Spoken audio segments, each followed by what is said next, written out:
ఈ రోజు మేము ఎవరిని కూడా బలవంతంగా తీసుకురాలేదు ఇక్కడికి. ఎవరు కూడా ఇలా కూళ్ళు ఇచ్చి వచ్చిన వాళ్ళు కాదు. వీళ్ళంతా వాళ్ళ అర్థనాదం వినిపించాలని, వాళ్ళ చావు కేకలు వినిపించాలని, వాళ్ళ డిమాండ్స్ ప్రభుత్వానికి వినిపించాలని ప్రజాస్వామ్యబద్ధంగా ఇక్కడికి వచ్చిండ్రు. కాబట్టి పోలీసు మిత్రులు మీరు అర్థం చేసుకోవాల్సింది ఏంటంటే, మీకు నేను విజ్ఞప్తి చేస్తున్నా, దయచేసి అక్కడికి పోలీసు జీపులు అక్కడికి తీస్తే బాగుంటుంది మీకు.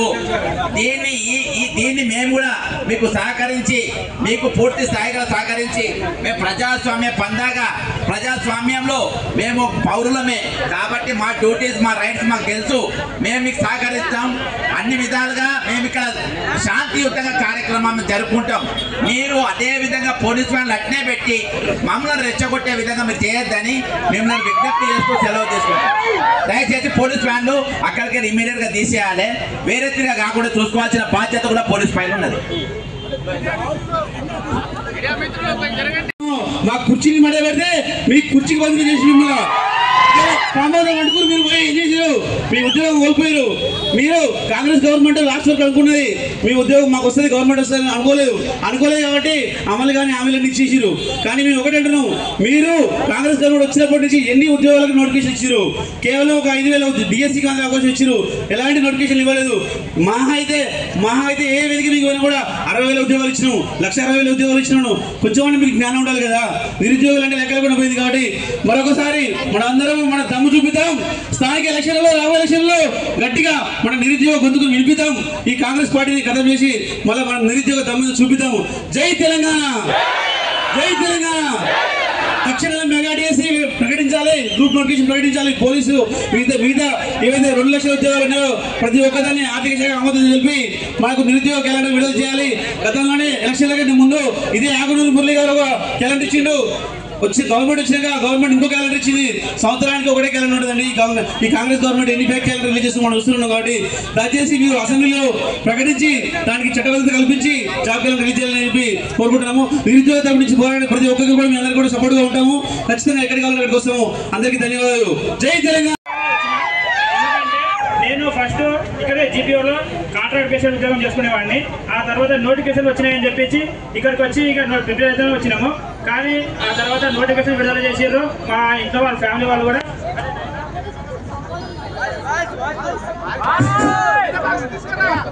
అయినా ఉద్యోగాలు వేసారు కదా, అయితే అక్కడ వెళ్ళి ప్రిపేర్ అవ్వు అని చెప్పి మా తల్లిదండ్రులు నన్ను ప్రోత్సహించారు.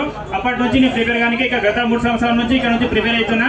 ఆ తర్వాత కాంగ్రెస్ ప్రభుత్వం ఇక్కడికి వచ్చిన తర్వాత జాబ్ క్యాలెండర్ వేసేది పక్క నువ్వు ప్రిపేర్ అవ్వని చెప్పింది. కానీ ఇక్కడికి వచ్చినాక చూసినేమో అసలు జాబ్ క్యాలెండర్ లేదు, ఏం లేదు, గుండు సున్నా. అక్కడ మా ఇంట్లో వాడు తిడుతుర్రు, అసలు హాస్టల్కి మనీ కట్టుకోనికి పైసలు లేవు, నువ్వు వచ్చేయి అంటారు.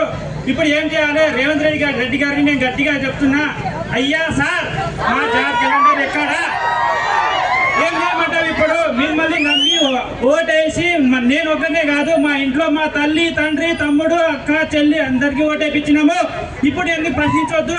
అందరూ ఇప్పుడు అంటారు ప్రభుత్వాన్ని ప్రశ్నించొద్దు అంటారు. ఎందుకు ప్రశ్నించొద్దు? నా ఓటు హక్కు. నేను ఓటేసిన జాబ్ క్యాలెండర్ కోసం నేను నమ్మి ఓటేసిన. ఇప్పుడు జాబ్ క్యాలెండర్ ఎక్కడ? ఏ సభలు అయితే ఆ సభలో ఏం చెప్తారు? విద్యార్థులు నోటిఫికేషన్లో వేయద్దు అని చెప్పి ధర్నా చేసిరని చెప్తారు. ధర్నా చేసినప్పుడు కనిపించినా మేము ఈ రోజు జాబులు కావాలని ధర్నాలు చేస్తున్నాం. ఇప్పుడు ఎందుకు కనిపించట్లేదు?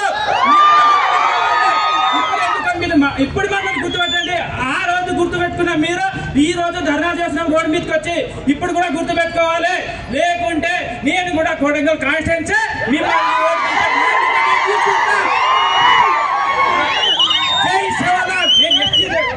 ఎస్టీవానే గిరిజన ఎంతమంది ఉంటారో వాళ్ళందరూ ఏం చెప్తా, వద్దురనైనా అని చెప్తా.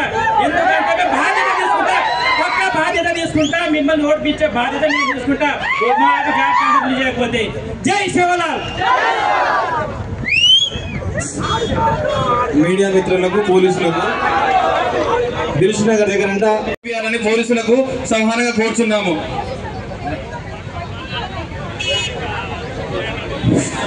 హలో, జై తెలంగాణ. నేను సంగారెడ్డి డిస్ట్రిక్ట్ మరియు జేఎల్ఎం 2006 నుంచి ఇప్పుడు దాకా కనీసం 18 సార్లు కోర్టు తిరిగి మేము ముఖ్యమంత్రి కేసీఆర్ను కూడా, రేవంత్ రెడ్డిని కూడా అందరికీ మన ప్రగతి భవన్ ముట్టించాము, హరీష్ రావును కూడా ముట్టించినాము. అందరికీ చెప్తే విద్యాశాఖ మంత్రి ఉన్న జగదీష్ రెడ్డి కూడా పోయి కాలు మొక్కినాం. ఎవరి కాలు మొక్కినా మాకు కోర్టు కేసు 4 సార్లు తీర్పిచ్చింది. కానీ మాకు విద్యాశాఖ గవర్నమెంట్ పిపి ఇప్పటి వరకు 2 నెలల్లో జాబ్ ఇస్తామని గవర్నమెంట్ మనకు ఆర్డర్ ఇస్తే మళ్ళీ తిరిగి వేస్తాడు. ఇది ఎన్నిసార్లు మన అరకాచ్యం. మనము అంతా కొన్ని తెలివినట్లు తిరిగి కోర్టు తీర్పు ఇచ్చినా కానీ మనకు తీర్పు ఇస్తలేరు. పోయిన ముఖ్యమంత్రి ఇస్తలేరు, ఈ ముఖ్యమంత్రి ప్రజావానికి తిరిగి మనము 40 రోజులు 30 రోజుల తర్వాత ఇస్తామంటున్నాం. కానీ అక్కడ కూడా 4 సార్లు వచ్చి పిటిషన్ పెట్టినాం, కానీ మాకు ఎలాంటి స్పందన వస్తలేదు. ఎందుకంటే మనం ఒక 10 మంది పోయి నిలబడదామంటే మనం ఇప్పుడు దాకా ధర్నా చౌక్ లేదని అన్నారు. కాబట్టి మాకు తెలిసినప్పుడు ఇంద్రపార్క్ దగ్గర ధర్నా ఉన్నదంటే నేను సంగారెడ్డి డిస్ట్రిక్ట్ నుంచి 2006 నుంచి ఇప్పటి వరకు 4 సార్లు మాకు హైకోర్టు ఇచ్చింది, సుప్రీంకోర్టు కూడా 2 సార్లు తీర్పు ఇచ్చింది. కానీ మనకు అన్యాయమే చేస్తున్నారు. బీద వాళ్ళకు ఎవరు కూడా ముందుకు రానివారు. మన బీద వాళ్ళకి ఎప్పుడు కూడా వాళ్ళకు ఒక్క రోజు సీట్లో రాకపోతే 50 మంది వచ్చి పూల దండలతో సత్కరిస్తారు. కానీ మనకు వస్తే లాఠీలతో మాత్రం సత్కరిస్తారు. లాఠీ తప్ప ఏది లేదు. మనకు వాళ్ళు వస్తున్నారంటే గేట్ దగ్గర 50 మంది మనకు మన గ్రామానికి కానీ ఎక్కడ వస్తే ఒక ఎమ్మెల్యే కానీ ఒక ముఖ్యమంత్రి వస్తున్నారంటే వాళ్ళకి పూలతోనే సత్కరిస్తే వాళ్ళు మంచిగా అంటారు. మనం ధర్నాకపోతే మనకు లాఠీలు ఉన్నది. కాబట్టి మనం ఈ లాఠీలను కూడా మనం నేను ఈ సభకు సాధ్యపరుస్తున్నా అంటే మనకు లాఠీలే తప్ప ఏమి లేదు. కాబట్టి ఈ సభకు నాకు ఇచ్చినందుకు అవకాశానికి సద్వినియోగం చేసి జై తెలంగాణ, జై జై తెలంగాణ. పోలీస్ వ్యాన్లు వెనక తీయాలి. ఫస్ట్ శ్రీనివాస్ రెడ్డి సార్ గారు ఎక్కడున్నా మీరు కొంచెం వెనక వ్యాన్లు తీపియండి సార్, దండం పెడతాం మీకు. గంట సేపు నుంచి అదే మాట్లాడుతున్నా. ఆ వ్యాన్లు ముందలు పెట్టిరు, మా వాళ్ళు ఇక్కడ మా మీదకి వస్తుర్రు. ముందుగా అందరికీ నమస్కారం అండి. నా పేరు ప్రశాంత్, నేను సూర్యాపేట డిస్ట్రిక్ట్ నుంచి వచ్చాను. జీబీఏ నోటిఫికేషన్ ఇవ్వాలని ఇక్కడికి రావడం జరిగింది. అదేవిధంగా ఇక్కడికి వచ్చిన నిరుద్యోగులందరికీ నా యొక్క పాదాభి నమస్కారాలండి. మనము గత 18 నెలల నుంచి నోటిఫికేషన్ కోసం ఎదురు చూస్తున్నాం. 2 లక్షల జాబ్, 2 లక్షలు ఏడాదికి 2 లక్షల నోటిఫికేషన్ ఇస్తాడు, ఇవ్వలేదు. అదేవిధంగా మెగా డిఎస్సీ అన్నాడు, పోలీస్ కానిస్టేబుల్ అన్నాడు, ప్రతి ఒక్క నోటిఫికేషన్ ఇస్తా అని చెప్పిండు, కానీ నోటిఫికేషన్ ఇవ్వలేదు. మనం రీసెంట్ గా చూస్తే 10,974 పోస్టులను జీపీఓ నోటిఫికేషన్ ఇస్తానని ప్రభుత్వం చెప్పడం జరిగింది. గతంలో పనిచేసిన విఆర్ఓలకు ఎగ్జామ్ కండక్ట్ చేయడం జరిగింది. 3,355 పోస్టులని వాళ్ళతో భర్తీ చేయడం జరిగింది. మిగిలిన 7,404 పోస్టులు అనేది డైరెక్ట్ రిక్రూట్మెంట్ తోటి నిరుద్యోగులతో భర్తీ చేయాలని పొంగులేటి శ్రీనివాస్ రెడ్డి గారికి చిన్న రిక్వెస్ట్ ప్రభుత్వాన్ని కోరుతున్నాను. దయచేసి జీపీఓ నోటిఫికేషన్ వెంటనే 7,404 పోస్టులు అనేది ప్రభుత్వం వెంటనే స్పందించి భర్తీ చేయాలని కోరుతున్నాను. ఈ అవకాశం ఇచ్చిన ప్రతి ఒక్కరికి ధన్యవాదాలు. Thank you friends.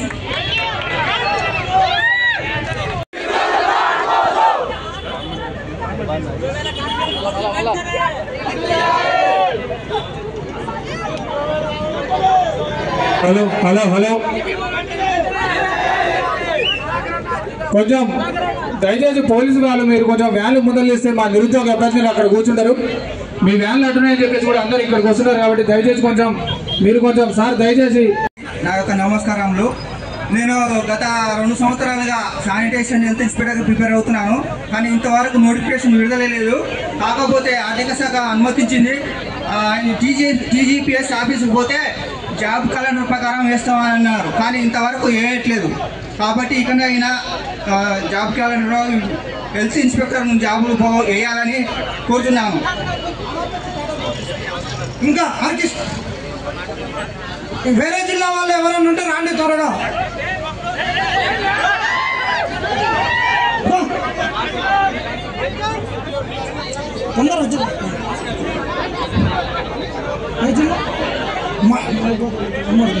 మహిబాద్ జిల్లా ఒక్క నిమిషం తొందర మాట్లాడు అన్నా. నేను మహిబాద్ డిస్ట్రిక్ట్ నుంచి వచ్చిన. ఫస్ట్ ఈ ప్రోగ్రామ్ అరేంజ్ చేసిన అందరికి ప్రత్యేక ధన్యవాదాలు. అంటే ఇక్కడ పోలీసు వాళ్ళు ఉన్నారు, ఎస్ఐ సిఐ అందరూ. మేము గ్రూప్స్ కోసం గ్రూప్ 1, 2 కోసం కొట్లాడితే వాళ్ళే సగం పోస్టులు వాళ్ళే కొట్టుకుంటారు. మళ్ళీ మాకు సహకరించాలని పోలీస్ మిత్రులకు దయచేసి మీ పాదాభి వందనాలు చేసుకుంటున్నాము. మీరు గ్రూప్ 1లో మీరే ఉంటారు, గ్రూప్ 2లో మీరే ఉంటారు. మళ్ళీ మా మీద మీకోసం మేము పోరాడుతున్నట్టుంది. సో దయచేసి ఈ విషయాన్ని మీరు గమనించాలని మనవి. లాస్ట్ నోటిఫికేషన్ లో కూడా అంతే జరిగింది. అందుకనే రిఫరెన్స్ తీసుకొని చెప్తున్నా, మిమ్మల్ని ఏం కించపరిచి ఎంత విధంగా మాట్లాడతలేను అలా. ఫస్ట్ అయితే గ్రూప్ 4 గ్రూప్ 3 మర్జ్ చేసి గ్రూప్ 2 గ్రూప్ 3 పోస్టులని గ్రూప్ 4 గ్రూప్ 3లో మర్జ్ చేసి ఇస్తా అంటున్నారు. సో సిలబస్ ఎలా ఇస్తారు? గ్రూప్ 4 ఏమో మ్యాథ్స్ పేపర్ ఉంది సపరేట్ గా, మళ్ళీ గ్రూప్ 2 గ్రూప్ 3 సిలబస్ సేమ్. మరి గ్రూప్ 4 సిలబస్ సేమ్ కాబట్టి రెండు సిలబస్ చేంజ్ అయితే నాన్నగా మ్యాథ్స్ బ్యాక్గ్రౌండ్ లేని వాళ్ళకు అన్యాయం జరుగుతుంది కదా. సో దయచేసి ఈ విషయాన్ని గమనించండి. మీ దృష్టికి ఈ విషయం వచ్చిందో లేదో తెలియదు, కానీ నాన్ మ్యాథ్స్ వాళ్ళకి మాత్రం అన్యాయం చేయకండి దయచేసి. మళ్ళీ ఇంజనీరింగ్ వాళ్ళు వచ్చి ఆ పోస్టులని తన్నుకెళ్తారు. అక్కడ ఉన్న కుర్చీలన్నీ వేదిక మీదకి తీసుకురండి. ఇప్పుడు వేరే వచ్చే మనకు సభను ఉద్దేశించి మాట్లాడడానికి ఇలాంటి సభలు మాకు పర్మిషన్ ఇవ్వండి. ఎంతమంది అంటే అంతమంది వస్తాము, కానీ ఎంతో మంది అంటారు త్వరలో ఇస్తాము త్వరలో ఇస్తామంటే, త్వరలో అంటే ఎప్పుడు? ఒక డేట్ ఉండదా? మీకు ఎలక్షన్స్ డేట్ ఉండవా? 6 నెలల నిన్ననే జరిగింది, ఒక ఎమ్మెల్యే చనిపోతే 6 నెలల లోపు మళ్ళీ ఆ సీట్ నింపాలి. ఒక ఉద్యోగి రిటైర్డ్ అయితే ఆ ఖాళీని 6 నెలల్లో నింపాలని ఒక సర్క్యులర్ ఏదో ఒకటి తెచ్చుకోవాలి కదా. అది ఉండదు, ఏముండదు. ఏడాదిలోగా 2 లక్షల జాబ్ అన్నారు. ఆ 2 లక్షల జాబ్ని సరే ఏడాదికి 2 లక్షల జాబ్ ఇవ్వడం పాసిబుల్ అవుతుందో లేదో మీకు తెలుసు. సరే ఇయర్లీ 50,000 జాబ్ ఇస్తే మేమే ఇంత సాటిస్ఫై అవుతాం, మీరు కూడా సాటిస్ఫై అవుతాం. కానీ త్వరలో ఇస్తాము త్వరలో ఇస్తాము త్వరలో ఇస్తాము ఇదే ఏం చెప్తున్నారు? త్వరలో ఇస్తాం. దయచేసి జాబ్ క్యాలెండర్ డేట్ ఇవ్వకుండా దయచేసి తొందరగా SIPC పోలీసులు మరియు JLM మెయిన్ ఇప్పుడు పవర్ సెక్టర్ నోటిఫికేషన్లు దగ్గర JLM NPTCL 2018 నుంచి, ఇప్పుడు కాదు 2018 నుంచి లేదు. దయచేసి పవర్ సెక్టర్ నోటిఫికేషన్ తొందరగా విడుదల చేయాలని కోరుకుంటున్నాను. జై తెలంగాణ, జై జై తెలంగాణ.